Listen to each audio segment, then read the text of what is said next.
Hi guys, welcome back. Chief Kirk for Kravology. So this week we've been working in class. We've been talking about what we refer to as a short line and the long line in Krav Maga. We typically have this kind of reference when we're talking about how to move a muzzle or a gun off our body. And I wanted to make sure that I was clear with you, as I am with the folks here at the school, that the short line and the long line aren't determined necessarily by the placement of the muzzle on your body.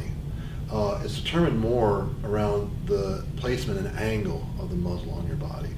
And then if you want to move the gun off a short line and the hand you naturally move the gun off with isn't available, you have to use the other hand. So there's two options, or two issues here I want to discuss. I'm going to bring James in. So the first thing we're going to do is I'm going to show you that James puts the gun on my body. Clearly, as I move the gun off this way, I'm moving the gun off the short line. So if I draw a line, in other words distance, off the body, the line is shorter here than it is here.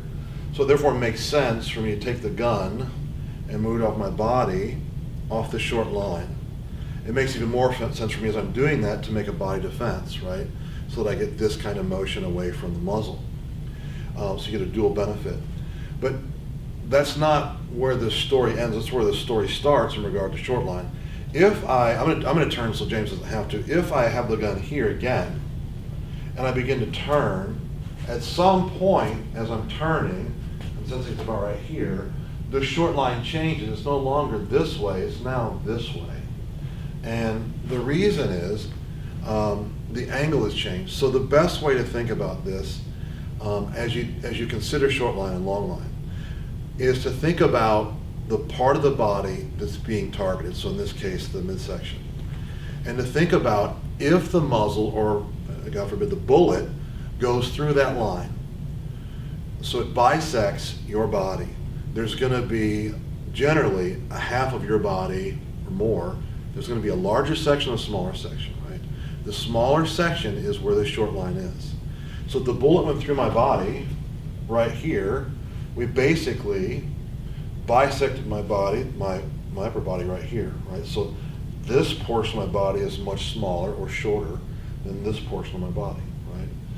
But as I turned earlier, you saw that the long line eventually becomes, as I turn, the short line. And that's due to how the bullet would travel through the target section of my body. The same thing can be said at the head.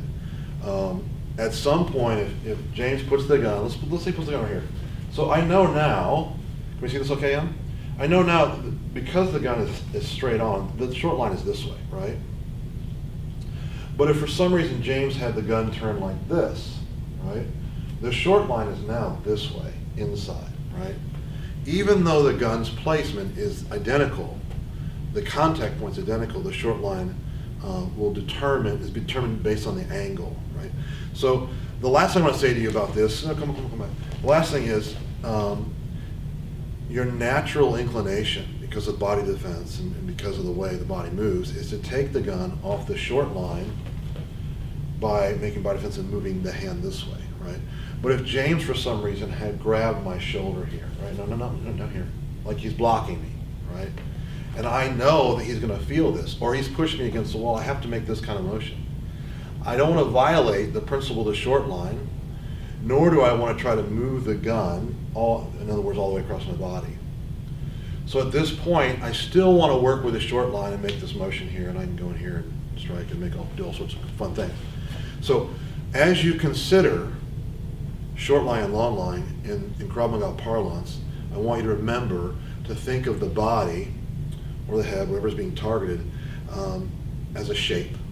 And I want you to think about, if the muzzle sent the bullet through the shape, which side of the body is larger than the other?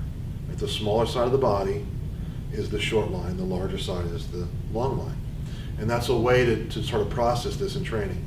So it's not something you're going to get right away if you're new to Krav Maga, but it's something that you should be doing the head work. You should be doing the head work so that you can respond to this in real time. That's all I have for today. James? All right, as always, walk in peace.